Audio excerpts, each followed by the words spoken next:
Bueno, vamos a seguirle con el repasito de Nutri. Vamos a ver aquí otros veces unos 6 temas del tema 7, o sea, de este que es el tema 7 al tema 12 más o menos. Estos temas que vamos a ver ahorita están cortitos, bueno, más o menos, pero creo que son los más cortitos de Nutri. Entonces, pues bueno, vamos a empezar con el tema de nutracéuticos, complementos, suplementos y uso de edulcorantes, que la verdad es un tema medio pues medio raro, ¿verdad? Está medio curioso, no sé, no sé, la verdad es que es un tema raro, la verdad no sé si me gusta o si no me gusta, nada más sé que, nada más, lo único que sé es que está raro, es lo único que sé de este tema. Pero bueno, vamos a ver, vamos a ver. Entonces, pues los nutracéuticos, ¿qué son? Pues básicamente son sustancias que están presentes en los alimentos y que tienen beneficios médicos, ¿verdad? O que benefician a la salud, ¿verdad? Pueden ser diferentes tipos de cosas, ¿verdad? Por ejemplo, está el omega 3 que por ejemplo ayuda a disminuir los triglicéridos, o sea que tiene un efecto médico, ¿verdad? Entonces a eso se refiere con nutracéuticos.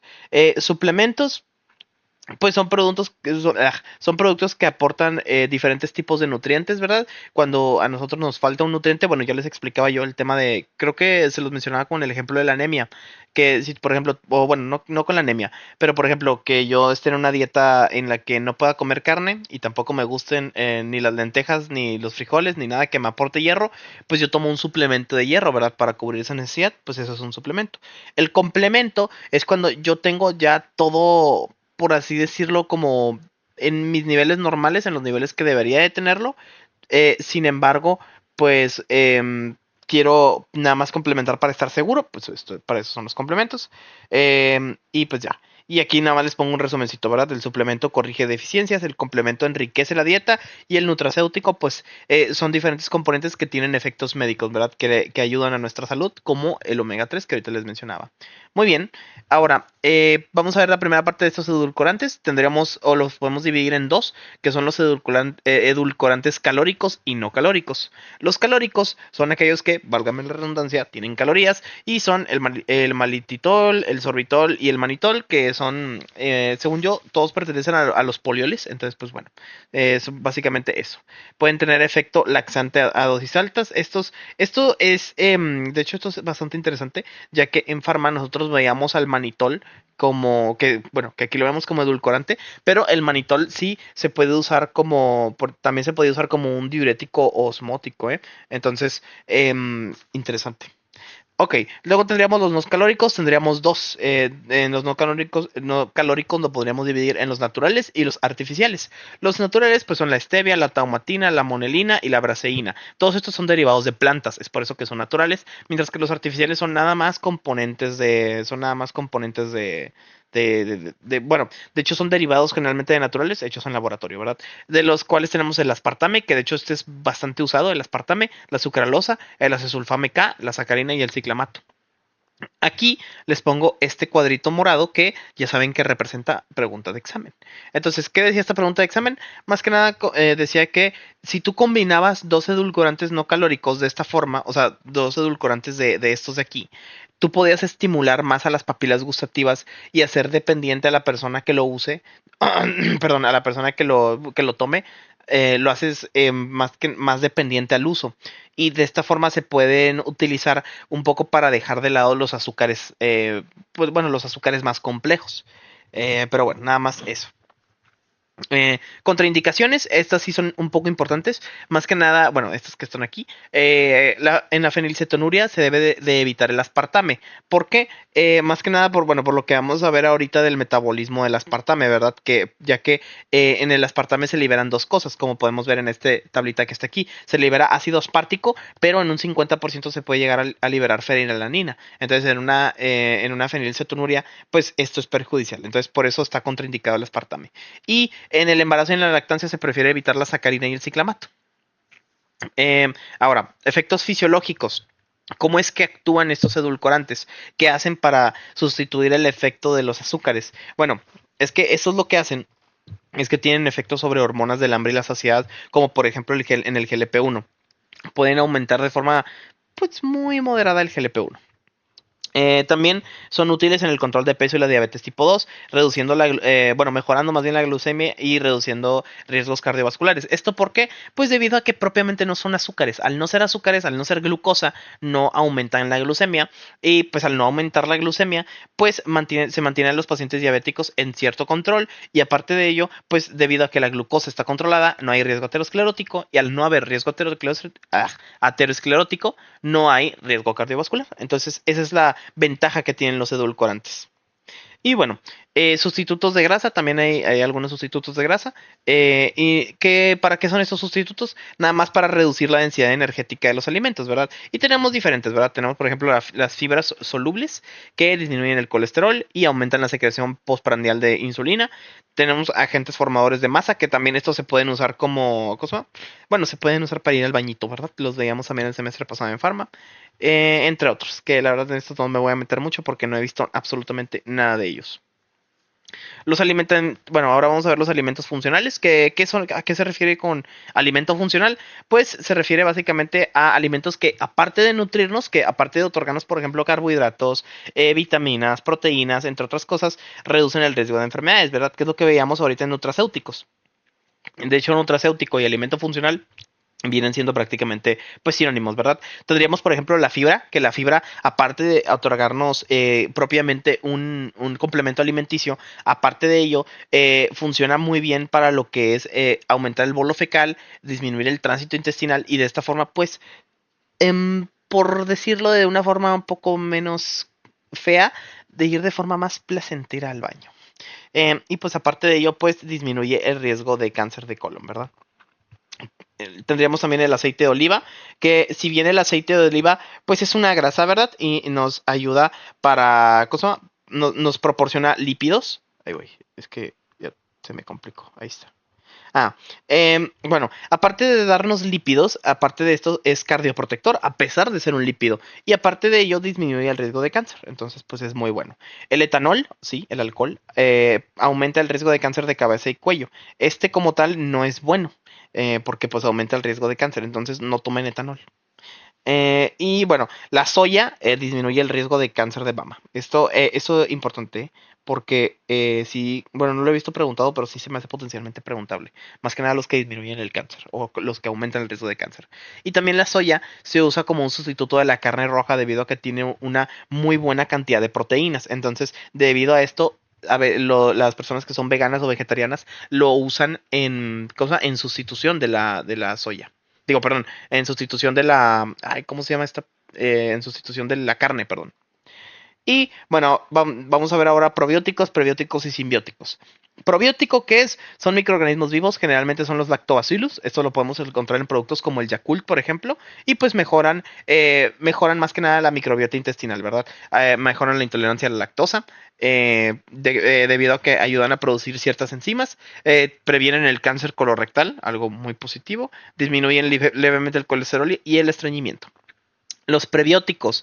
Los prebióticos, bueno, a diferencia de los probióticos son microorganismos vivos, mientras que los prebióticos son nada más carbohidratos fermentados. Y estos pueden ser de varios tipos. Y puede ser pregunta de examen y por eso está en morado, ¿verdad? Los prebióticos, ¿qué pueden ser? Pueden ser fructo oligosacáridos o fosfo oligosacáridos. Vaya, son oligosacáridos o también pueden ser inulina. Esos son los prebióticos. Y pues estos, a diferencia bueno, como les mencionaba, y vuelvo a hacer la diferencia porque lo considero importante. Los probióticos son microorganismos vivos que tú consumes. En el caso del Yakult, ya hay microorganismos en esa bebida y tú nada más los consumes. Mientras que los probióticos estimulan el crecimiento de bacterias, pero no te las tomas directamente. Y los simbióticos, pues es una combinación de los dos, ¿verdad? Una combinación de pro con prebióticos. Ahora, suplementos y complementos comerciales. Bueno, en ciertas patologías, como por ejemplo la diabetes o la insuficiencia renal, se necesitan ciertos complementos alimenticios debido a que, bueno, aparte de que los pacientes no pueden comer ciertas cosas y a veces no pueden conseguir como los requisitos nutrimentales necesarios, existen complementos, que son estos que están aquí. Tendríamos primero que nada el Enterex renal, perdón, el Enterex Diabetic, que el Enterex Diabetic es básicamente, pues, ¿cómo lo digo? Pues como un polvito, ¿verdad? Es un polvito que se mezcla con agua que no tiene ni azúcar, ni fructosa, ni jarabe de maíz, ni nada que suba el azúcar. Entonces, pues es perfecto para diabéticos porque no aumenta la glucosa. Y aparte de eso, contiene fibra, contiene omega 3 y el omega 3 ya vimos que sirve, por ejemplo, para bajar los triglicéridos, la fibra que sirve para disminuir el colesterol, calcio, vitamina C y vitamina E. Entonces, contiene bastantes cosas que le van a ayudar bastante al paciente.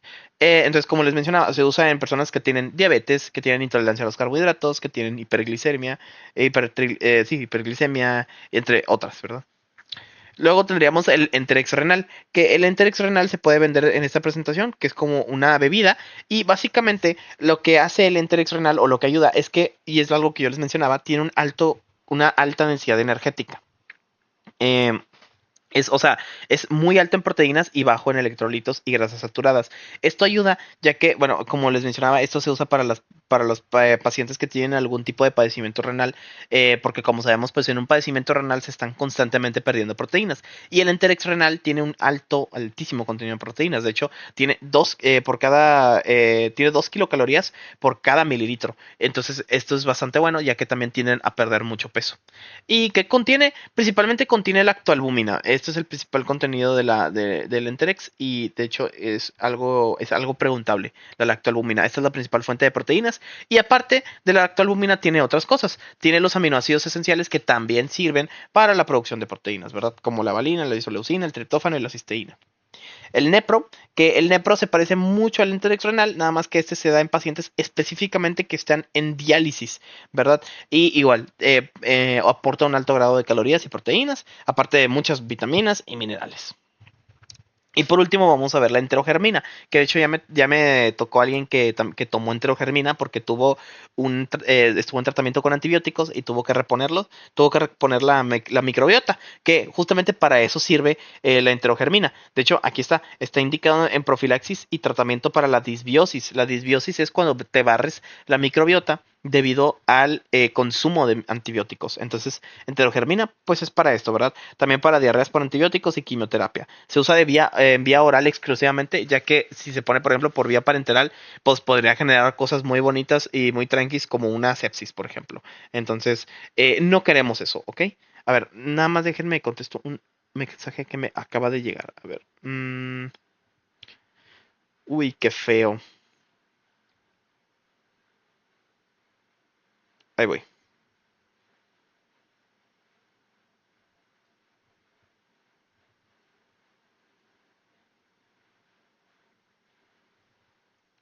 Bueno, ya. Entonces, eso. Ahora, bueno, aquí les hice otra sección sobre los edulcorantes porque quería profundizar un poquito más acerca de esto. Bueno, aquí les pongo otra vez una definición sobre los edulcorantes, ¿verdad? Que pues básicamente confieren sabor dulce a los alimentos, pero no están hechos a base ni de fructosa ni de glucosa. Entonces, pues sí. Eh, Aparte no traen miel ni nada de esas cosas. Y pues ya, nada más sirven como endulzantes, básicamente. Clasificación y metabolismo. Bueno, ya les dije, tendríamos los edulcorantes, los que son calóricos y los no calóricos. En los calóricos, pues tendríamos los que derivan de los polioles, que son estos. Y en los no calóricos tendríamos los naturales y los artificiales, ¿verdad? En este caso, por ejemplo, vemos el acesulfame potásico y la sacarina, que son edulcorantes no calóricos artificiales. Estos se absorben en el intestino y se eliminan por vía urinaria. El aspartame, que el aspartame lo único que quería mencionar aquí, y de hecho fue pregunta de examen, es de lo que está compuesto. El aspartame está compuesto de éster metilado de fenilalanina. Eso es lo importante, y de ácido aspartico. De hecho, cuando se degrada, suelta estas dos cosas. Fenilalanina la suelta en un 50% y el ácido aspartico en un 40%, y el otro 10% que falta se convierte en metanol. Entonces, eso es lo importante del aspartame y por eso lo agregué. Eh, y su metabolismo aporta 4 kilocalorías y pues nada más que 160 a 220 veces más dulce que la sacarosa. Porque pues, insisto, los edulcorantes pues son endulzantes. También tendríamos la stevia la stevia, que este es natural, que deriva de los glucósidos del esteviol, que es una planta, y la sucralosa. Ahora, el metabolismo del metanol, un poquito porque, ¿por qué pongo aquí esto del metabolismo del metanol? Más que nada porque es parte de lo que les comentaba hace un momento del aspartame, y es que el aspartame libera metanol, por lo menos en un 10%. Y el problema El problema es la toxicidad del acúmulo de uno de los metabolitos del metanol, que es el ácido fórmico. De hecho, aquí está. Aquí está el ácido fórmico y este es uno de los problemas, ¿verdad? Que tiene la producción de metanol por más poquito que sea. Entonces, ese es el problema. Y los niveles tóxicos de metanol en sangre que llegan a ser preguntables, y por eso los agrego, son más de 126 miligramos sobre decilitro. Entonces, esto un poquito tenerlo en cuenta. Y ya, sería todo este tema. Ahora, vamos con otro tema que, aunque yo creí que en un principio iba a ser bastante preguntable, la verdad es que no lo es tanto. La verdad es poco lo que viene de aquí. Pero sí, perdón. Bueno, la verdad es que es poco lo que, es poquito ay, ¿cómo se llama?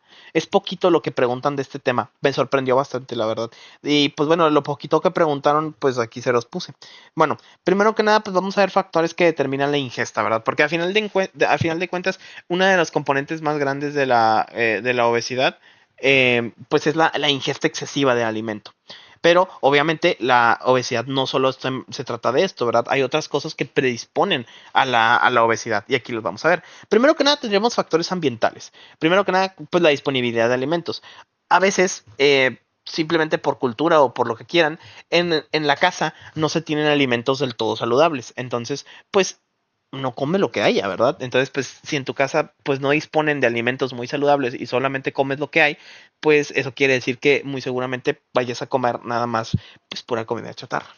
La cultura, insisto, esto va también muy alineado con lo de las costumbres familiares. Si se come, si se está acostumbrado a comer comida no muy saludable, pues obviamente pues la vas a comer. El tamaño de las porciones, porque podrás comer cosas quizá algo sanas, pero también la porción va a determinar también va a determinar la cantidad de calorías que va a tener tu alimento, ¿verdad? El marketing, bueno, vaya, pues creo que ya todos hemos visto que cuáles son los colores que se relacionan más con el hambre y de esta forma ciertas empresas se aprovechan de ello para jalar clientela. También comer a horarios irregulares. ¿A qué me refiero con esto? Generalmente, pues es que lo que sería ideal es comer a determinadas horas para de esta forma hacer como un ciclo y no romper este ciclo. Sin embargo, cuando se rompe el ciclo y empiezas a comer a horas que no son, pues muchas veces empiezas a tener justamente una ingesta excesiva. Ahora, también hay variaciones genéticas que pueden provocar obesidad. No todo va a ser de forma, vaya, no todo va a ser queriendo. Por ejemplo, puede que haya una variación de gasto energético basal, puede que haya resistencia o sensibilidad a la insulina, o simplemente que por algún síndrome genético, como lo vamos a ver con el síndrome de Prader-Willi, haya una distribución de la grasa diferente. Aunque bueno, en el síndrome de Prader-Willi no es por una distribución de la grasa, es por una cosa, es vaya, es por alteración en el sistema nervioso más que nada. Está muy interesante, ahorita lo vamos a analizar. A ver, ¿qué más? Eh, un ejemplo de lo genético, que esto no lo he visto preguntado, pero la verdad sí lo veo muy probablemente preguntable porque estaba en las diapositivas del doctor Lavalle, es que hay dos genes que están relacionados con la susceptibilidad a la enfermedad, perdón, a la obesidad. Y esta susceptibilidad se da debido a que los genes MC4R y el FTO lo que hacen es que disminuyen la sensación de saciedad. Al disminuir la sensación de saciedad, tú necesitas más comida para sentirte, perdón, saciado. Entonces, por eso mismo estos dos genes están muy asociados a la obesidad. Tenemos otros factores también, los psicológicos, como el estrés, la ansiedad y la depresión, son estados que predisponen a cosas más, ya sea de a dos extremos, o comer mucho o comer poco. Pero sí, entre otras, ¿verdad? Entre otras que ya no vale tanto la pena mencionar. Ahora, tenemos diferentes dimensiones en la conducta alimentaria, que son todas estas, que la verdad no las he visto preguntables, pero la verdad, pero bueno, como quieras las digo. Primero que nada, como les digo, bueno, ya vimos lo que son los factores para la obesidad, pero ahora tenemos que ver que la alimentación tiene facetas, ¿verdad? Que van más allá de lo psicológico. A veces, bueno, comemos principalmente, que es el objetivo, comemos para cubrir requerimientos energéticos y fisiológicos. También para restituir. Porque, por ejemplo, si pasamos mucho tiempo en ayuno, pues obviamente vamos a querer comer para restituir la masa muscular, los lípidos y todo lo que se haya perdido, también los micronutrientes y macronutrientes. También comemos por placer, simplemente hay veces que algo nos gusta cómo sabe, y aunque no tengamos hambre y no ocupamos restituir nada, lo comemos porque su sabor, su olor o su textura nos llamó la atención. De forma simbólica, en algunas culturas pues se comen ciertas cosas de forma simbólica en ciertas ceremonias. Bueno, de forma dietética, ¿verdad? De forma terapéutica, principalmente en ciertas enfermedades como la insuficiencia renal crónica o la diabetes. De estética, cuando hacemos una dieta más que nada para disminuir de peso con el fin de vernos algo mejor. De forma religiosa o ascética, hay simplemente religiones donde ciertos alimentos están prohibidos, como por ejemplo los musulmanes no comen cerdo, o los hindús que prácticamente no comen ningún tipo de carne, ya que a muchos animales los consideran, bueno, por ejemplo, no comen carne de res porque a las vacas las consideran sagradas, o no comen puerco porque lo consideran un animal sucio. Sí comen pollo, pero la verdad es que no se consume tantísimo. Entonces, más que nada los hindús tienen una dieta principalmente vegetariana. De forma psicopatológica, hay veces que no se ingiere alimento debido a trastornos de dismorfia corporal o simplemente trastornos como la anorexia o la bulimia. Y pues ya. Ah, bueno, también está el tema de la hambre hedónica, ¿verdad? Que es lo mismo de que comer por placer, porque te gusta, porque simplemente disfrutas la comida. Y pues ya. Nada más eso. Ahora sí, vamos con algo que sí es preguntable, que es la regulación del apetito y la saciedad.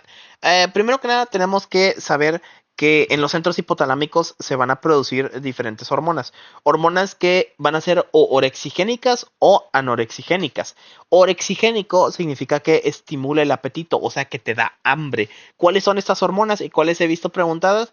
Esta, la grelina. La grelina es una hormona orexigénica por excelencia. Estimula el apetito y causa hambre. La insulina en exceso también causa hambre. La orexina, que pues bueno, se llama como aquí. Entonces, pues la orexina pues es orexigénica. Y el neuropéptido Y o el péptido Y simplemente son, todos esos causan hambre. ¿Y cuáles inducen saciedad? Por ejemplo, la leptina, que es secretada por adipocitos. El GLP-1, ya sabemos que es de acción rápida, pero causa saciedad. El péptido doble Y, ojo, una cosa es el neuropéptido y otra cosa es el péptido doble Y. Importante, no se me vayan a confundir con esos porque son diferentes. La colecistocinina, que es, bueno, es una hormona que regula la motilidad de la vesícula biliar, y la oxintomodulina. Todas estas son anorexigénicas. Y bueno, ya tendríamos otras cosas, ¿verdad? Por ejemplo, tendríamos lo del núcleo ventromedial y el núcleo arcuato, que, bueno, en cada uno pues está las diferentes señales de la saciedad y del hambre. Por ejemplo, en el núcleo ventromedial, que pues está en el hipotálamo, encontramos el centro de la saciedad, mientras que en el núcleo arcuato pues su contraparte. Y bueno, vamos a ver un poquito el papel del tejido adiposo en la termorregulación. Como sabemos, tenemos células o tejido adiposo blanco y tejido adiposo café o pardo. La grasa parda o el tejido adiposo pardo pues produce calor al activar la UCP1, ¿verdad? ¿Y esto cómo lo hace? Pues por medio de mitocondrias. El tejido adiposo café lo que tiene es que son mitocondrias. Estas mitocondrias pues empiezan a hacer muchísima fosforilación oxidativa, y la fosforilación oxidativa produce calor y de esa forma producen este calor. También la insulina, pues con el aumento de glucosa, también puede aumentar la termogénesis, por lo mismo de que activa rutas metabólicas que producen calor. Pero, ojo, también puede generar resistencia a la insulina. Y pues la grasa blanca, tendríamos la grasa blanca, que esta no tiene mitocondrias, que si hay un exceso de esta se hipertrofia y puede empezar a secretar citocinas inflamatorias, como el TNF-alfa o la interleucina 6, y esto que va a provocar, pues resistencia a la insulina. Entonces, pues nada más eso. Y pues por último, vamos a ver lo que es el síndrome de Prader-Willi. ¿Qué tiene que ver aquí el síndrome de Prader-Willi? Pues que básicamente el síndrome de Prader-Willi es una causa genética por la que es de las características que veíamos. Es una causa genética de obesidad. En el síndrome de Prader-Willi, ¿qué es lo que va a pasar? Bueno, se han hecho estudios y todo eso, estudios de imagen, en los que se demuestra que la corteza orbitofrontal en los pacientes que tienen síndrome de Prader-Willi se activa intensamente al momento de consumir alimentos, incluso al momento de sentirse llenos. ¿Y esto qué efecto tiene? Bueno, que la corteza orbitofrontal esté sobreexcitada en estos pacientes, lo que va a provocar es que tengan una hipervaloración de los alimentos. O sea, para ellos los alimentos son una fuente de recompensa muy grande. Entonces es por eso que están comiendo y comiendo y comiendo, y es por eso que se predispone a obesidad, ¿verdad? Así, estas son más o menos las fases de un paciente con Prader-Willi. Y pues bueno, la verdad es que nada más eso, de todo ese texto, la verdad, eso que les acabo de decir es lo que importa. Y pues bueno, por último tendríamos la clasificación de Acosta, que esta estaba igualmente en las diapositivas del doctor Lavalle, ¿verdad? Y la clasificación de Acosta, pues es básicamente una clasificación para la obesidad, en el que tenemos 5 tipos de obesidad diferentes. Uno, y bueno, se dividen dependiendo de la causa. Por ejemplo, en la obesidad tipo 1, tendríamos que esta se debe a una resistencia a la insulina, ¿verdad? Y en esta tipo 1 lo que va a haber es acúmulos de grasa abdominal. El tipo 2 se relaciona con el estrés y es una obesidad que viene más que nada desde la parte emocional. Se asocia a comer debido a, por ejemplo, alguna depresión, alguna ansiedad, por eso. La tipo 3 se relaciona con el hambre, ¿verdad? Con una regulación anormal de las señales del hambre y de la saciedad. Por ejemplo, en el síndrome de Prader-Willi podría aplicar un tipo 3 o en personas que tengan, por ejemplo, resistencia a la leptina, también podría considerarse un tipo 3. La obesidad tipo 4 se relaciona con los lípidos, con la alteración en el almacenamiento y la distribución de los lípidos. Y por último, el tipo 5, pues es una obesidad inflamatoria, ¿verdad? Hay una hipertrofia de los adipocitos y estos adipocitos liberan diferentes citocinas que producen un estado de inflamación crónica y este estado de inflamación crónica predispone a la obesidad. Y ya, eso sería todo el tema de fisiopato de la obesidad. La verdad, un tema bastante cortito, bastante simple y que parecería muy complejo, pero la verdad muchas cosas ni siquiera son remotamente preguntables. Ahora, vamos a ver este tema, que es el tema de la obesidad y sus comorbilidades. Aquí les voy a ser franco, aquí vamos a empezar a ver muchos temas que se repiten mucho, vamos a ver mucha información repetida, mucha información y la verdad pues está un poco de flojera, pero pues no pasa nada, ¿verdad? Igual espero dar esto lo más rápido posible para no desperdiciar su tiempo. Bueno, vamos a ver conceptos y generalidades. Pues nada más que sepan que la obesidad no es solo un aumento de tejido adiposo, también es una enfermedad crónica que tiene un proceso de inflamación crónica que es multifactorial, como ya vimos, y depende de muchos factores, como su nombre indica, ¿verdad? Por eso es multifactorial. Y pues ya. Clasificación y diagnóstico de la diabetes lo podemos hacer mediante pues esta tablita que ya les había puesto, que que corresponde al IMC, ¿verdad? El IMC, pues bueno, lo podemos clasificar en peso bajo, que es abajo de 18.5, peso normal de 18.5 a 24.9, sobrepeso arriba de 25, preobesidad de 25 a 29.9, obesidad grado 1, grado 2 y grado 3. Básicamente eso. Ahora, también no, el IMC, como ya les había dicho en los primeros temas, no toma en cuenta la composición corporal, nomás toma en cuenta pues, bueno, sí, nada más toma en cuenta, vaya, las longitudes que se toman, o bueno, lo que es la talla y el peso, es lo único que toma en cuenta. Entonces nosotros por nuestra cuenta tenemos también que corroborar cuál es la distribución de la grasa. Por ejemplo, una grasa androide o central, o sea, pues sí, una obesidad abdominal conlleva un mayor riesgo cardiovascular, que de hecho esto ya lo habíamos visto algo parecido porque si recordamos en el primer tema que vimos aquí de Nutri, veíamos que la circunferencia de cadera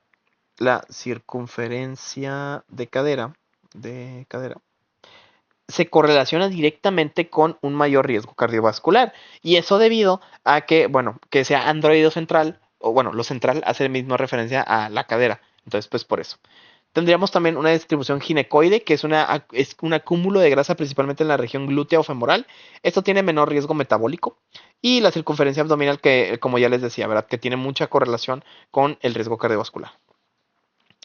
Un pequeño repaso otra vez de la fisiopato de la obesidad, ¿verdad? Que bueno, aquí les menciono un poquito de los adipocitos como órgano endocrino. Les mencionaba que secretan diferentes citocinas, ¿verdad? Como la leptina, la adiponectina, la resistina y los factores de necrosis tumoral alfa y la interleucina 6 que provoca un estado de inflamación. La resistencia a la leptina y la insulina. Una resistencia a la leptina que va a provocar ¿cómo se llama? Una disminución, digo, perdón, no, sí, una disminución en la saciedad, provocando que el paciente coma más. También la inflamación crónica de bajo grado y la alteración del eje intestino-cerebro, que es lo que ya les mencionaba, la disminución de la sensibilidad a señales de saciedad como GLP-1 y péptido Y, y pues ya. Ahora, comorbilidades principales. Esto yo creo que es lo más importante del tema, las comorbilidades que se pueden llegar a desarrollar y tendríamos en diferentes tipos, ¿verdad? Y tenemos que ver y dividirlas por sistemas. Primero vamos a ver las metabólicas. Una de las complicaciones o una de las comorbilidades más comunes y la que más conocemos a la hora de que alguien padezca de obesidad es la resistencia a la insulina. Esta ya la conocemos y la resistencia a la insulina es básicamente la pre de, ¿cómo de la diabetes. Entonces, si dejamos que esta avance, se puede convertir en diabetes tipo 2. También, debido al aumento de grasa visceral, pues puede haber aumento de los lípidos. Por ejemplo, aumento en los triglicéridos, aumento en la LDL, disminución de la HDL y pues también se puede desarrollar el síndrome metabólico, porque uno de los componentes del síndrome metabólico, como podemos recordar, es la obesidad abdominal y esto va a provocar pues la aparición de, por ejemplo, de la resistencia a la insulina, de las dislipidemias, entre otras cosas. Y bueno, otra cosa que puede provocar a nivel metabólico es el hígado graso. Y el problema de este hígado graso es que puede avanzar hasta hacer una cirrosis. Ese es el problema. Comorbilidades a nivel cardiovascular, pues la hipertensión arterial, la cardiopatía isquémica debido a aterosclerosis, la insuficiencia cardíaca y la fibrilación auricular igual por la cardiopatía isquémica. eh, y también un mayor riesgo de accidente cerebrovascular. En cuanto a las características, en cuanto a las comorbilidades respiratorias que podemos encontrar, tendríamos el SAOS o el síndrome de apnea obstructiva del sueño, que es algo bastante común y cada vez se hace más común. La hipoventilación alveolar debido al aumento de masa y en general al aumento de adiposidad y el asma exacerbada. Complicaciones osteomusculares. Esto se preguntarán, ¿por qué mayor riesgo de complicaciones osteomusculares? Esto debido a que si tú aumentas la cantidad, si tú aumentas el peso y aumentas la cantidad de adiposidad, déjeme nomás tomo agua. Si aumentas todo esto, lo que vas a provocar es que le vas a empezar a dar más chamba a tus rodillas y a tu espalda. ¿Y eso en qué se va a traducir? Perdón. Pues a largo plazo se va a traducir en artrosis, en dolor lumbar y en fracturas patológicas si es que no se trata. Neoplasias, también puede llegar a haber neoplasias debido a debido a lo que es la cosa. Ajá. Bueno, a ver, entonces, ¿qué puede haber en las neoplasias? Pues en mujeres puede haber aumento del riesgo de cáncer de mama, cáncer de endometrio, puede haber en general aumento en la probabilidad de cáncer de colon, de esófago, de páncreas, de hígado, de próstata, de riñón, o sea, de un chingo de cosas. Entonces, obesidad no, obesidad no. Síndrome de ovario poliquístico y, bueno, en cuestiones reproductivas, infertilidad y pues entre otras cosas. Muy bien, ahora vamos a a la segunda cosa, bueno, no, de hecho es la primera cosa que es preguntable de este tema, que es lo del EOS. El EOS o el Edmonton Obesity Staging System es una clasificación para las comorbilidades de las personas con obesidad y va en stages o en etapas. En este caso aquí se las puse todas, ¿verdad? La Stage 1 o la etapa 1 es un paciente que no tiene factores de riesgo, que no tiene síntomas y que está completamente normal. O sea, una persona normal, sin obesidad, sin nada, que está completamente normal. Y aquí les ponen un ejemplo en estas imágenes que están muy padres, ¿verdad? Que es una femenina que está físicamente activa, que no tiene factores de riesgo, no tiene síntomas, no tiene problemas de autoestima. ¿Y esto por qué lo pongo? Porque, de hecho, aquí otra cosa importante es que la obesidad trae consigo problemas psicológicos y sociales, como la depresión, la ansiedad, la estigmatización social de que te vean pasadito de peso y pues empiecen a decir y pensar cosas pues que no son. Entonces, por eso también aquí se toma en cuenta. Entonces, un estadio 0 es un estadio en el que el paciente está normal, perfectamente. Un estadio 1 es en el que ya empieza a haber factores de riesgo subclínicos, sin embargo, no hay como tal todavía una obesidad presente. Como por ejemplo, ¿qué factores de riesgo puede haber subclínicos? Una hipertensión en borderline. ¿A qué se refiere con esto? Por ejemplo, una hipertensión que esté por ahí de los 120-80. Porque ya sabemos que en la hipertensión realmente lo ideal, o la presión normal, mejor dicho, lo ideal es que esté por debajo del 120-80. En 120-80 ya se puede empezar a considerar una hipertensión borderline. Entonces, por eso, ¿verdad? Entonces, una hipertensión en borderline, y una elevación discreta de las enzimas hepáticas nos podría hablar de que pues quizá estés en un estadio 1. También quizá un aumento discreto del peso. Pónganle ustedes que a lo mejor que no se te haga pancita, por decirlo de alguna forma, pero que sí haya un aumento discreto del peso, con una disnea moderada. Eso también nos puede orillar un poquito a eso. Y aquí el ejemplo que ponen es pues una mujer de 38 años que tiene hipertensión, como les digo, en borderline, que tiene un dolor lumbar moderado y también un dolor en las rodillas. Esto pues nos habla de que ha estado quizá ganando algo de peso, ¿verdad? Un estadio 2 es cuando ya hay comorbilidades establecidas, cuando ya se presenta diabetes, cuando ya se presenta hipertensión, una dislipidemia o apnea del sueño. O sea, ya el paciente pues ya tiene alguna de esas comorbilidades y aparte ya hay un aumento del peso pues notable, ¿verdad? El estadio 3 es cuando ya empiezan a haber daños a los órganos esenciales, cuando ya hay, por ejemplo, artrosis, o sea, cuando ya el aumento del peso ha causado que las rodillas pues sufran esto y causa artrosis o incluso un infarto agudo al miocardio o insuficiencia cardíaca. Ahí hay daño directo a los órganos y eso ya es un estadio 3. Y por último, el estadio 4, y este es el que han preguntado. ¿En qué consiste un estadio 4? Básicamente una enfermedad crónica terminal. Cuando ya hay insuficiencia renal crónica o cuando ya hay una insuficiencia cardíaca congestiva avanzada, ahí ya se considera severo. Y pues ya, eso sería todo de esto. Y bueno, vamos a continuar con este tema del tratamiento del paciente con sobrepeso y obesidad, la verdad es que es por así decirlo, ¿cómo lo puedo decir? Es como un resumen de varios temas que vamos a estar viendo, pero aparte de servir como resumen, pues trae algunas cosillas interesantes por sí sola, aunque la verdad no tantas como parecería. Pero bueno, vamos a ver. Bueno, algo interesante que ponen de buenas a primeras son los niveles de pérdida de peso, que como ya hemos visto hasta el cansancio, la pérdida de peso ideal para empezar a notar mejoras metabólicas, pues es de un 5 a un 10% en 6 meses, ¿verdad? Si hay una pérdida de un 5 a 10% del peso en 6 meses, puede mejorar la glucosa y puede mejorar la presión arterial considerablemente. La pérdida de peso en un 7 o un 10% disminuye la esteatosis hepática. Entonces, esa es otra comorbilidad que vamos reduciendo. Y incluso si hay una mejora o hay una disminución del peso arriba del 10%, puede haber incluso una reversión de la fibrosis, de la cosa, pues sí, de la fibrosis de la esteatosis hepática no alcohólica. Incluso puede llegar a entrar en remisión la diabetes mellitus. Y pues ya, nada más eso. Ahora, esta tabla, esta tabla sí es súper importante y sí la estuvieron mencionando bastante en clase. Ahí les va la explicación de esta tabla. En esta tabla te habla de las intervenciones que pueden haber. Las intervenciones van desde la primera línea hasta la última línea. La primera línea es la dieta y el ejercicio, ¿verdad? Esa es la primera línea. La segunda línea es la farmacoterapia y la tercera línea es la cirugía bariátrica. Estas intervenciones se van a dar dependiendo del IMC del paciente.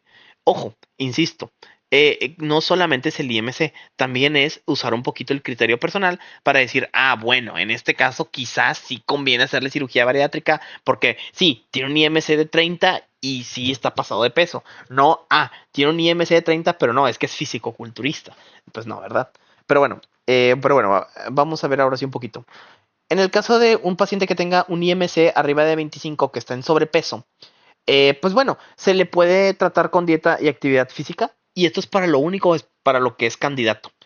Esto si tiene más de 25, incluso si no tiene comorbilidades. Aquí les pongo con comorbilidades, pero la verdad es que aún sin comorbilidades siempre se es candidato para dieta y ejercicio, siempre. Un IMC arriba de 27, igual en obesidad, digo, perdón, en obesidad, en sobrepeso, sin comorbilidades, ya igual es candidato para dieta y actividad física, porque nada más está en ¿cómo se llama? En sobrepeso. Entonces no hace falta tratarlo ni con medicamentos ni nada. Arriba del IMC de 27, ya con comorbilidades, o sea, ya con hipertensión o con diabetes o con cualquier otra cosa, ya empieza a ser candidato a tratarse con farmacoterapia. ¿Por qué? Porque ya presenta una comorbilidad como por ejemplo lo puede ser la diabetes, entonces ya ocuparía un medicamento. Un IMC arriba de 30 es candidato igual para dieta y farmacoterapia. Y a partir del IMC de 35 puede tener dieta y ejercicio si no tiene comorbilidades, y farmacoterapia si no tiene comorbilidades y tiene un IMC arriba de 35, y si aparte de este IMC de 35 tiene comorbilidades, ya es candidato para cirugía bariátrica, y un IMC arriba de 40 pues ya es candidato para todas sin problema. Ahora, como les mencionaba, pues hay pilares del tratamiento que se dividen en líneas. La primera línea siempre va a ser dieta y ejercicio, la segunda farmacoterapia y la tercera cirugía bariátrica, y todas ellas las vamos a ir viendo de a poquito. Pues bueno, eso es un poquito de resumen de lo que veíamos en la primera clase. Y pues bueno, vamos a ver. Primero que nada, vamos a ver un pequeño así resumencito chiquito del tratamiento dietético. En cuanto al tratamiento dietético, tendríamos lo que son, uno, las dietas balanceadas. Las dietas balanceadas tendríamos dos, que ya se las había mencionado. La dieta mediterránea, que es una de las más estudiadas, que disminuye el riesgo de infarto agudo del miocardio y de EBC, y que es ideal en pacientes con cualquier tipo de patología cardiovascular o en cualquier tipo de paciente con riesgo cardiovascular. También tenemos la dieta DASH, que bueno, la dieta DASH es otra dieta balanceada, pero que está enfocada mucho en pacientes hipertensos. ¿Por qué? Porque es una dieta que es, o que trata de eliminar de la dieta, válgame la redundancia, lo que más se pueda el sodio, ya que pues como sabemos, pues el sodio pues causa un aumento considerable de la presión. Y al quitarlo de la dieta, pues normalizamos un poquito la presión. También, bueno, dentro de otras, pues tendríamos dietas hipocalóricas. Dentro de las dietas hipocalóricas tenemos las que son bajas en grasa, que aplican, bueno, una dieta baja en grasa se considera cuando la grasa que se consume es menos del 30% o aporta el menos del 30% de las calorías. Dietas bajas en carbohidratos, estas son especialmente relevantes para pacientes diabéticos, ya que pues como sabemos, la pre de la diabetes es la intolerancia a los carbohidratos. Entonces pues bueno, por eso mismo se da estas dietas bajas en carbohidratos, también porque los carbohidratos aumentan la glucemia. Estas dietas bajas en carbohidratos también son las dietas que llevamos típicamente como cetogénicas. Luego tendríamos las dietas altas en proteína, que son dietas que perdón, se le considera dieta alta en proteínas cuando más del 30% de las calorías vienen aportadas por proteínas. Y pues son dietas que generalmente se hacían mucho, ahora están hechas a base de carnes, frijoles y todo eso, entonces son cosas que se hacían mucho. Y luego tendríamos una que yo la verdad veo muy preguntable, que es la dieta muy baja en calorías. Esta dieta muy baja en calorías son dietas que aportan de 200 a 800 kilocalorías al día, o sea, muy poquitas. Ya habíamos visto que el consumo normal o bueno, la ingesta diaria recomendada, ya habíamos visto que es de 2000 kilocalorías al día. Estas te reducen hasta los 800 kilocalorías al día, muchísima reducción, y se da principalmente en pacientes que se les va a realizar alguna cirugía bariátrica. Y pues por último el ayuno intermitente, ¿verdad? Que es la restricción calórica por un tiempo determinado. Por último, tendríamos la actividad física, porque ya sabemos, van en conjunto, es dieta y ejercicio. Y en el ejercicio se recomienda hacer por lo menos 150 minutos a la semana de ejercicio aeróbico. ¿Como qué tipo de ejercicios aeróbicos? Como correr, nadar, hacer ciclismo, el boxeo, que es muy bueno. Y bueno, también entra dentro del ejercicio, no solamente entra el ejercicio aeróbico, también el ejercicio que mejora la masa muscular, o sea, el ejercicio de fuerza, como las pesas, por ejemplo. ¿Por qué? Más que nada porque ejercicios como las pesas y ese tipo de cosas que aumentan la masa muscular disminuyen la resistencia a la insulina, porque mientras más músculo, más insulina se va a ocupar y menos resistencia va a haber. Ahora, vamos a ver ahora lo que es la segunda línea del tratamiento, ¿verdad? Que es la farmacoterapia. Que en la farmacoterapia mencionan algo muy interesante, que es esto que estamos viendo aquí, que son los fenotipos de la obesidad, que esto sí que va a ser una pregunta de examen obligatoria. Tenemos, bueno, en la clase se nos describieron 4 fenotipos de la obesidad. Está el paciente que tiene una saciedad anormal, el paciente que tiene un vaciamiento gástrico rápido, el que tiene metabolismo lento y el comedor emocional. Y para cada uno de estos fenotipos vamos a tener un medicamento para cada uno de ellos. Para los pacientes que tienen saciedad anormal, se les puede dar fentermina con topiramato, que la fentermina pues es un análogo de simpático mimético, o sea, no es un simpático mimético indirecto, o GLP-1s, que recordemos que los GLP-1 lo que hacen en parte es aumentar la saciedad. Entonces, para aquellos que tienen saciedad anormal o disminuida, pues se les da un GLP-1 y aumenta su saciedad. Para los que tienen vaciamiento gástrico rápido, se les puede dar otra vez un GLP-1 porque el GLP-1 también tiene acción a nivel del vaciamiento gástrico. Para los que tienen un metabolismo lento se les puede dar fentermina, ya que la fentermina, al ser un análogo bueno, mejor dicho, al ser un simpático emético indirecto, pues aumenta la motilidad intestinal, ¿verdad? Entonces, pues por eso. Y pues por último, al comedor emocional se le puede dar naltrexona con bupropión, ¿verdad? Que esto, pues básicamente lo que hace es actuar a nivel del sistema nervioso central. Y aquí les hice esta tablita donde les resumo y les pongo en morado lo que han preguntado sobre la farmacoterapia. Primero que nada tenemos el Orlistat, que el Orlistat como pudimos ver no se usa realmente porque pues es un poco inútil, pero si lo llegan a preguntar. ¿Qué preguntas del Orlistat? Su mecanismo de acción, que es un inhibidor de la lipasa gástrica o pancreática, y también preguntan sus efectos adversos. Bueno, y dentro de todos sus efectos adversos, bueno, ¿qué hace el Orlistat? Es un inhibidor de la lipasa a nivel intestinal. Entonces, al inhibir la lipasa a nivel intestinal, los lípidos obviamente no se van a absorber o no se van a absorber tan fácilmente, se van a excretar por las heces y causando esteatorrea. Aunque también puede causar flatulencias con descarga, urgencia fecal y dolor abdominal.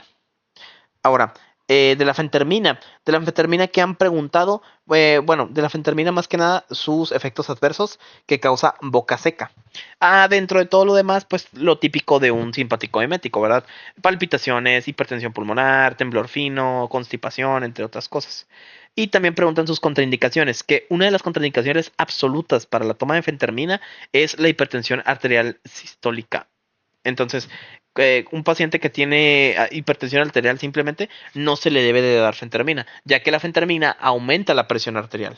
Entonces, pues puede sufrir alguna cardiopatía isquémica. Entonces, por eso no se da. La naltrexona y el bupropión preguntan más que nada el mecanismo de acción de la naltrexona, ¿verdad? Que es un antagonista opioide. Y pues ya, es todo lo que preguntan de la naltrexona. Bueno, eso y pues obviamente el fenotipo, ¿verdad? El fenotipo de obesidad. La liraglutida o en general de los GLP-1 les pueden preguntar los efectos adversos, que son dos principales, el vómito y las náuseas. Aunque en casos súper raros podrían llegar a causar pancreatitis. Entonces, ojo ahí, ojito ahí. Y ya. ¿Qué más? ¿Qué más? No, pues yo creo que ya es todo. Realmente sí, es todo de aquí.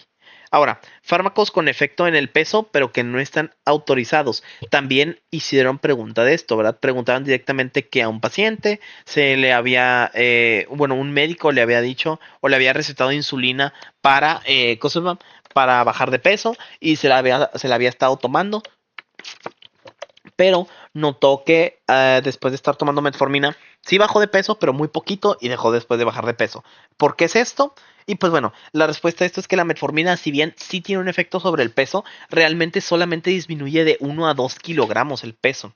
Entonces, si bien sí puede servir para disminuir 1 o 2 kilitos, no está realmente autorizado, ni mucho menos, bueno, sí, no está autorizado como tratamiento, vaya, un tratamiento pilar para la obesidad. La verdad es que no. Entonces, la metformina, si bien, como les digo, se afecta ligeramente el peso, disminuye 1 o 2 kilos. Entonces, pues, la verdad es que no. Los inhibidores del ISGLT2, bueno, estos principalmente debido a que producen poliuria y al producir poliuria pues disminuyen el agua corporal total y al disminuir el agua corporal total pues disminuye también un poquitín el peso, pero esto la verdad es que no es una pérdida de peso real, es una pérdida de peso debido principalmente a disminución en la volemia. También tendríamos la dulaglutida, que es un GLP-1, pero a pesar de ser un GLP-1 no disminuye mucho el peso y esto debido a su antigüedad, ¿verdad? Es que es de los primeros GLP-1 que salieron, aparte de la exenatida, y pues la verdad es que no disminuyen tantísimo el peso. El bupropión, que pues es un medicamento usado principalmente para la cosa, utilizado principalmente para dejar de fumar, que igualmente sí disminuye el peso, pero la verdad es que no, cosa, pero pues es que la verdad es que pues no disminuye tanto el peso. El topiramato por sí solo, ojo, ojo, porque la combinación de topiramato con fertermina ya vimos que sí está aprobada y autorizada, pero por sí solo el topiramato no está autorizado por sí solo, insisto, para disminuir bueno, perdón, para combatir la obesidad. La sonizamida, la pramlitida, la fluoxetina, la duloxetina son antidepresivos y ninguno de estos sirve para disminuir el peso. De hecho, al contrario, estos 4 aumentan el peso, no lo disminuyen. Entonces, importante. Ahora, fármacos que causan obesidad, que de hecho, ahí les va.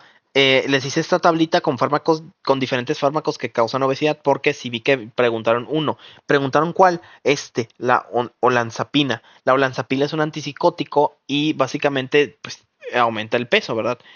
También les puse ahí el mecanismo por el que aumentan el peso, por el que lo quieren leer, por si lo quieren leer, pero básicamente estos son los fármacos que aumentan el peso, ¿verdad? Los antidiabéticos como la insulina, las sulfanilureas, aumentan el peso. Los antidepresivos, los paroxetina, amitriptilina, sertralina, mirtazapina, los IMAO, todos esos aumentan el peso.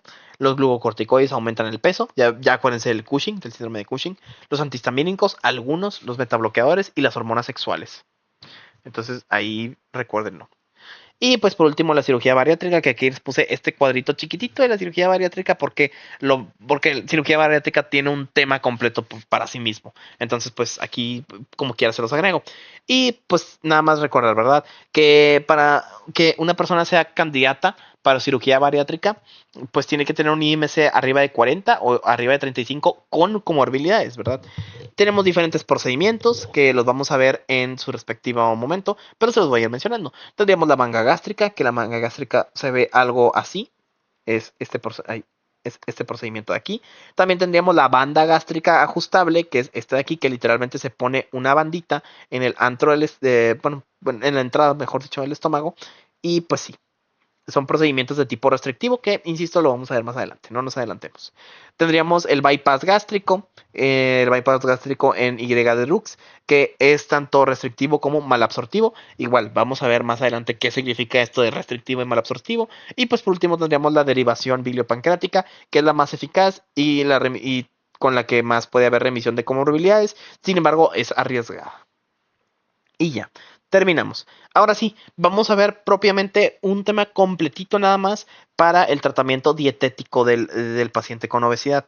Pues bueno, aquí cuáles van a ser los objetivos, pues ya como lo hemos dicho hasta el super cansancio, disminuir de un 5 a un 10% el peso corporal. De esa forma vamos a tener beneficios muy significativos a nivel metabólico, disminuyendo, por ejemplo, la diabetes mellitus o el riesgo de diabetes mellitus, mejor dicho, mejorando la apnea obstructiva del sueño, reduciendo la hipertensión, mejorando en general la calidad de vida del paciente, en general todo. Esto ayuda muchísimo. ¿Cuáles son los principios del tratamiento dietético?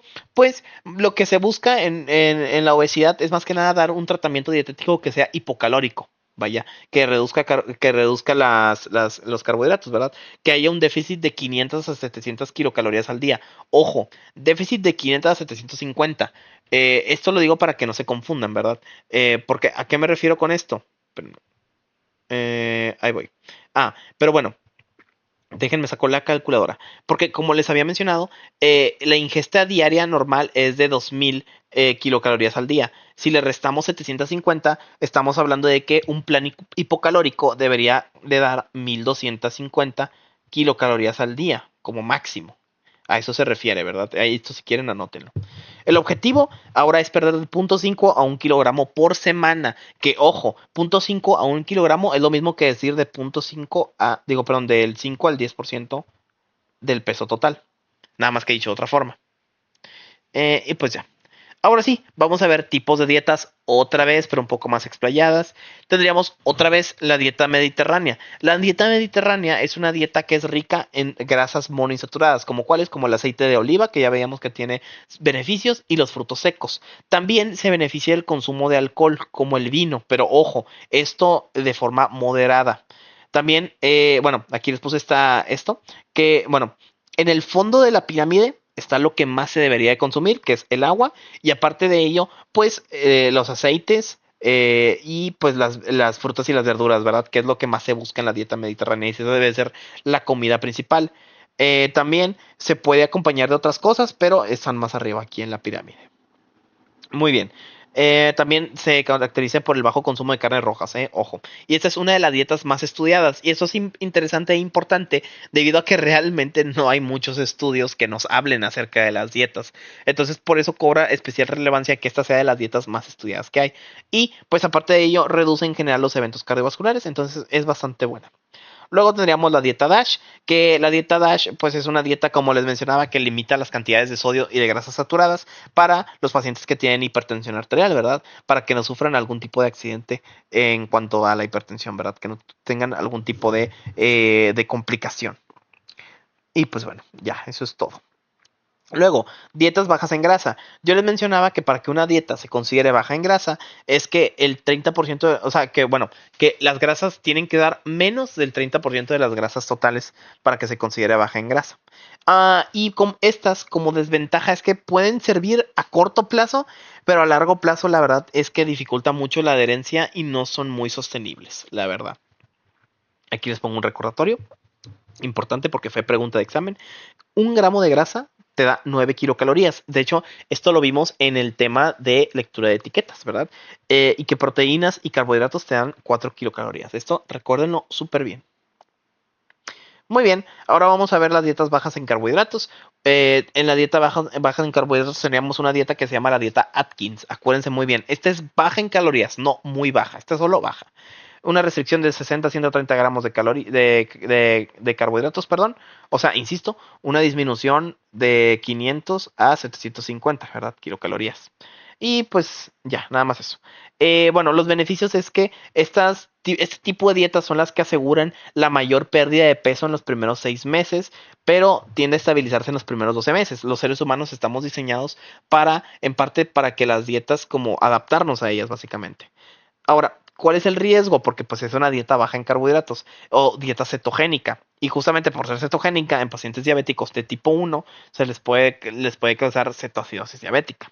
Entonces, quizá en diabéticos tipo 1 esta dieta no es tan recomendable. Entonces, la dieta baja en carbohidratos o la dieta Atkins, ¿en qué grupo de pacientes no la recomendamos?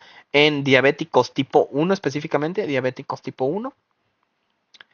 Y hay otro grupo de pacientes que son las embarazadas y embarazadas. En estos dos no recomendamos la dieta Atkins. Las dietas altas en proteína, que como les mencionaba, tienen que aportar más, las proteínas tienen que aportar más del 30% de la cosa, tienen que aportar más del 30% de las calorías totales.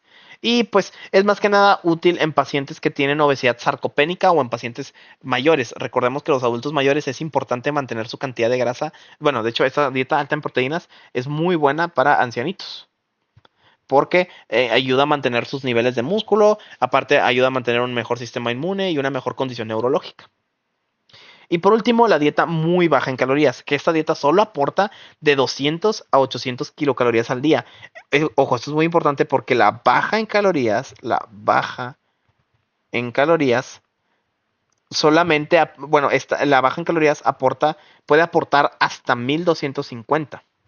Entonces ahí vemos la diferencia, ¿verdad? La diferencia de cantidades. Y como les mencionaba hace un momento, es útil principalmente en cirugías bariátricas.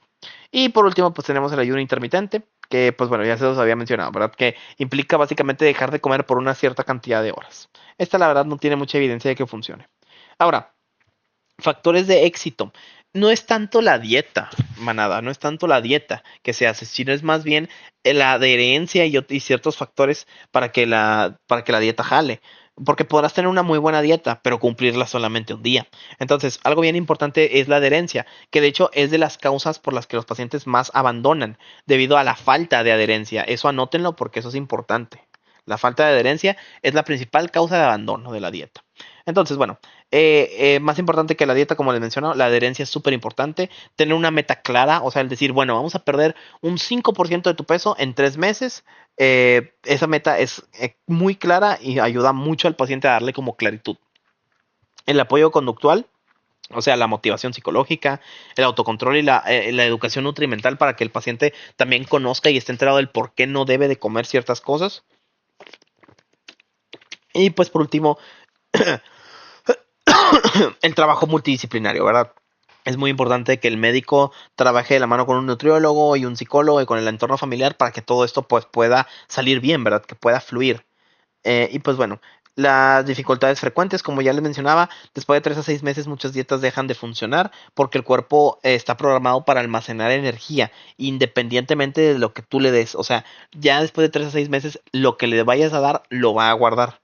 Y pues también que requiere dinamismo, ¿verdad? De hecho, eso es lo que les mencionaba, ¿verdad? Es frecuente el abandono por la monotonía, por la falta de acompañamiento o por la falta de adherencia. Esas son las causas más comunes por las que las dietas pues fallan, ¿verdad? Y pues bueno, por último vamos a ver efectos adversos, que de buenas a primeras hay uno que les quiero mencionar, que es el efecto adverso más común y que de hecho sí es preguntado, que es el estreñimiento y la litiasis vesicular. Específicamente la litiasis vesicular es de los efectos adversos más comunes. Entonces esto moradito, ¿ok? Ahí está. Bueno, aquí les hice esta tablita en el que les pongo el tipo de dieta y los efectos adversos comunes, ¿verdad? Por ejemplo, en la dieta muy baja en calorías, la litiasis vesicular es súper común. Nuevamente vamos a ponerlo en moradito.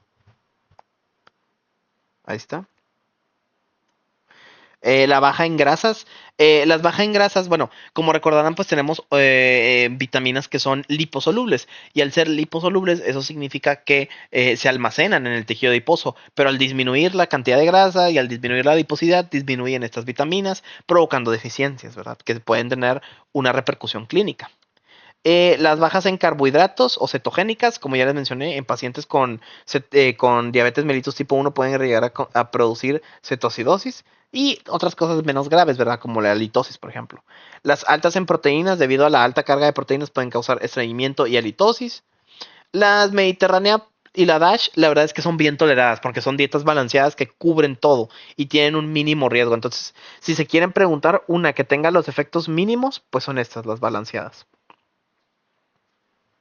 El ayuno intermitente puede causar con mareo, con hipoglucemia, con irritabilidad, debido a pues, lo que implica hacer el ayuno intermitente. Y pues ya, nada más eso. Ahora sí, vamos a ver el último tema, el peor tema de todo Nutri y la verdad para mí el tema más innecesario, porque pues, la verdad está súper X. Pero bueno, adherencia a las intervenciones, pues bueno, la adherencia se define como el grado en el que el paciente sigue las recomendaciones acordadas con el equipo de salud. O sea, la adherencia hace referencia, y se rima, pero la adherencia es básicamente el paciente qué tanto se va a estar apegado a la dieta, básicamente. La falta de adherencia es una de las principales causas de fracaso en el manejo de la obesidad y aunque no lo crean, esto lo han preguntado, entonces aquí está en moderadito. En estos casos la persuasión, porque cuando el paciente, bueno, ahorita lo vamos a ver, pero hay factores, o sea, bueno, hay tipos de adherencia o tipos de falta de adherencia, mejor dicho. Hay faltas de adherencia que son intencionadas y no intencionadas. Y esto recomiendo que hagan como un diagramita o algo así chiquito, ¿verdad? Cuando la falta de adherencia es intencionada, lo mejor que puedes hacer es intentar persuadir al paciente. Pero cuando es no intencionada, lo que se prefiere son terapias conductuales. Entonces es importante, ojo ahí. Bueno, entonces, tipo de falta de adherencia, como les digo, tenemos dos, intencionada y no intencionada.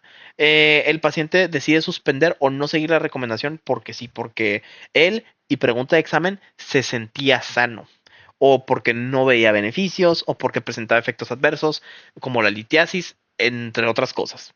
Y la no intencionada, pues es simplemente porque lo olvidó, porque no tiene dinero para costear la alimentación, entre otras muchas tantas cosas. Y como les mencionaba, hay estrategias para mejorar la adherencia. Bueno, dependiendo de cuál sea el tipo de falta de adherencia, ¿verdad? Si es no intencionada, lo mejor es la terapia conductual, pero si es intencionada, lo mejor es la persuasión. Pero bueno, factores que afectan la adherencia, aquí ya se los mencioné un poquito por encimita, ¿verdad? Pero bueno, vamos a verlos tantito más detallado, ¿verdad? Uno es los factores socioeconómicos. La distancia del lugar del tratamiento, los costos de los alimentos, falta de recursos, entre otras cosas.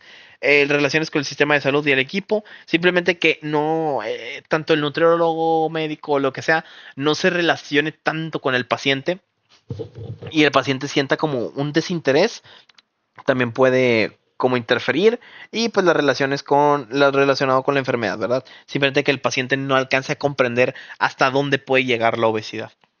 Y bueno, regresando a las estrategias, ya les mencionaba las conductuales en caso de que el paciente sean de forma no intencionada, la educación, el cuidado integral, el automanejo, la comunicación de riesgos y los recordatorios, ¿verdad? Que eso, pues la verdad, X. Y pues por último, las intervenciones en incumplimiento intencional, tendríamos varias, ¿verdad? Uno es la entrevista motivacional, o sea, motivar al paciente a que sí, tú puedes, o sea, vamos a hacer esto lo mejor posible y insisto, ser persuasivo sobre todo. Y acuérdense, lo de la persuasión Ha sido pregunta, ¿verdad? Y es pregunta cuando es intencional. Entonces, importante. También la orientación en salud, que es empoderar al paciente para tomar decisiones bien informado. Y tendríamos modelos psicológicos como el COMB, el modelo de las 4E y de las 5A, que pues básicamente son modelos en los que se busca pues orillar al paciente a que, pues vamos, tú puedes, ¿verdad? Motivarlo. Y pues bueno, esos serían los temas a cubrir en el videito de ahorita, que la verdad estuvieron medio X. Pero bueno, ya este es el penúltimo video. Y ya yo creo que el día de mañana ya le subiré el último en el que veremos pues estos temas, ¿verdad? Que son los que faltan, ¿verdad? Y son temas más padres, la verdad, porque es ensayos clínicos, es tratamiento quirúrgico de la obesidad, el tratamiento no farmacológico, que pues bueno, está X, es repetitivo. Y pues ya por último, diagnóstico de lipidemias y de epidemias. Y ya con eso terminamos. Pero bueno, nos espero que nos veamos el día de mañana con el siguiente video. Nos vemos.